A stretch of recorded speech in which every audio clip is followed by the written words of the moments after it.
Mapagpalang araw mga lalabs. Ngayon po ay cloudy. Umulan kagabi dito sa Australia, dito sa farm.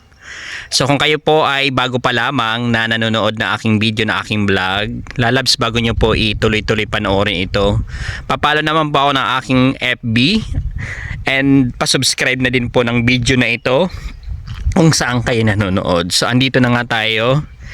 Ito yung nandito ako sa hot house. Dito nga lalabs sa aming trabaho. Andito na po yung mga blueberry. Ito po ay natanggalan na ng mga kung ano-ano, naka-ready na, waiting na lang na mamulaklak at mamunga. Pero yung iba, lalabs, yung iba ay namulaklak na, may bunga na. So dito ay nasa hot house tayo ng blueberry farm. Ayan po yung harap. Ang lawak pa. Kaya ang iba dyan nakapark sa caravan. Ang mga caravan pala nila dyan nakapark. Ito yung blueberry. So tapos na ito, mag-start pagpasok ko po kasi wala pa po akong pasok. So magpa-flashing ako pagbalik ko kasi tayo ay nasa irrigation. Ang haba nito, yung hot house, may A and B. Tapos nakakatuwa dito sa gitna. Hindi lahat may pasok ngayon kasi naulan. Alam mo naman sa farm, pag maulan hindi naman siya nakabuo. Ito lang ang hot house, may bubong. Pero pag umalis ka dito, pag lumabas ka ay naambon. Ano ba meron dito? Ang ganda, may mga pananim dito, para may mga bulaklak. So pasilip natin yung pasilip tayo dito sa mga timba na ginagamit. Malapit na pala ang harvest dito sa Mayo po, ang harvest, lalabs. So ang harvest po dito ay hourly ang trabaho. So kadalasan po ay 8 to 9 hours yung harvest, yung picking ng blueberry. Tapos ang pinakamaganda doon, halimbawa sa isang oras, ang nire-required na minimum na timbang ay 10 kilo or 11 kilos per hour. So pag lumagpas po kayo doon, lalabs, ang kagandahan doon ay may additional, bukod sa may sahod kayo na per hour, na hourly, meron pang bonus na binibigay yung kumpanya, depende doon sa nagawa nyo. So yun po ang kagandahan. Yun yung unlike doon sa first time ko rin to na makapagtrabaho sa ganito. Kasi doon sa mga pinapasukan ko dati na mga sa fruit picking, ang nangyayari po pag kontrata, ibig sabihin pag ilan ang nagawa mo sa buong maghapon, ilang bin, ilang bin na nectarine, plums, peach. So yun lang pag sa kontrata. Pero kadalasan din sa picking ng mga stone fruit ay hourly, pero wala pong bonus. Dito naman, tsaka ang ginagamit po dito ay maliit na timba. Hahanap tayo ng maliit na timba para maipakita ko sa inyo kung gaano kaliit. So nagtitimbang lang yun ng 2 kilos. So kailangan mo maka 5 sa loob ng isang oras para magkaroon ka ng bonus. 2.5 yata ang timbang na isang na yon. So kung 5, magkano na yon? 12.5 na. Kung hindi ako nagkakamali sa sa timbang. Ito yung tapos itong blueberry, yun, kaharap lang accommodation namin. Andun yung caravan na iba.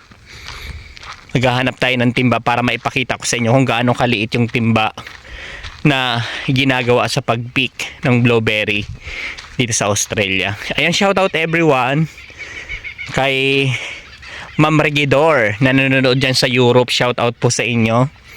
And sa lahat ng supporters natin na nanonood sa iba't ibang bansa na inaabot ng video, saan man kayo, mabuhay po kayong lahat. At maraming pong salamat sa pag-skip ng ads ng aking mga video. Huwag niyo pong skip, lalabs, at malaking tulong yan para sa akin, para dumami ang ating views. And syempre makatulong, may sweldo rin na konti. Ayan yung blueberry, nasa paso siya, lalabs, hindi po siya nakadirect sa lupa. So akala ko rin nung bago ako dito, kasi nililipat-lipat po yan, kasi after lalabs ng harvest, may pruning, tapos ililipat nila sa ibang place. Hindi ko po ba alam kung anong explanation doon. Aalamin ko po yung pagdating ng araw. Ang ingay ng mga ibon. So hindi po siya nakadirect sa lupa. Tapos yun, ito, hahanap tayo ng timba na maliit.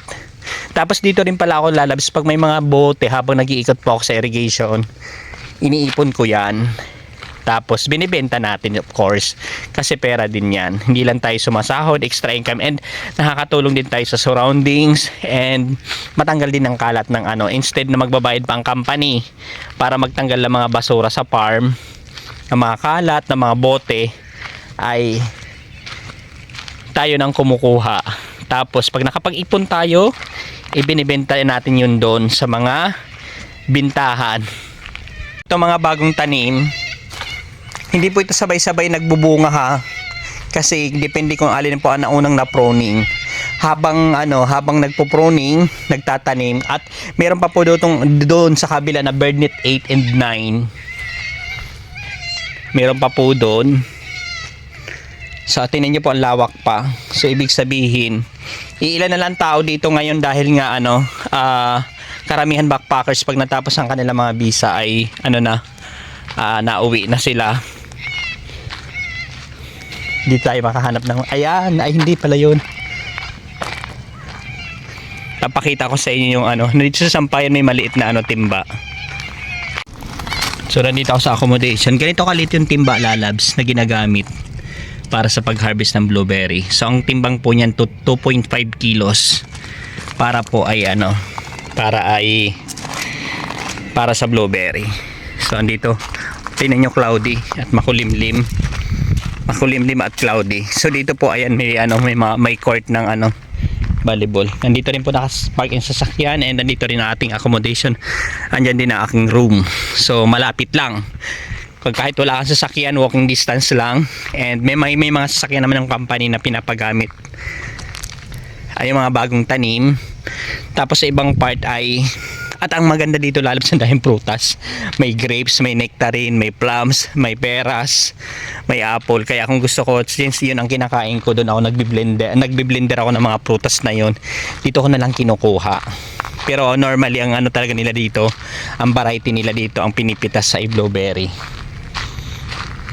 So sa mga hindi po naka-accommodation, kasi ako naka-accommodation mismo sa farm, yung mga contractor, yung mga pinapadala ng contractor na tauhan, dyan po kumakain.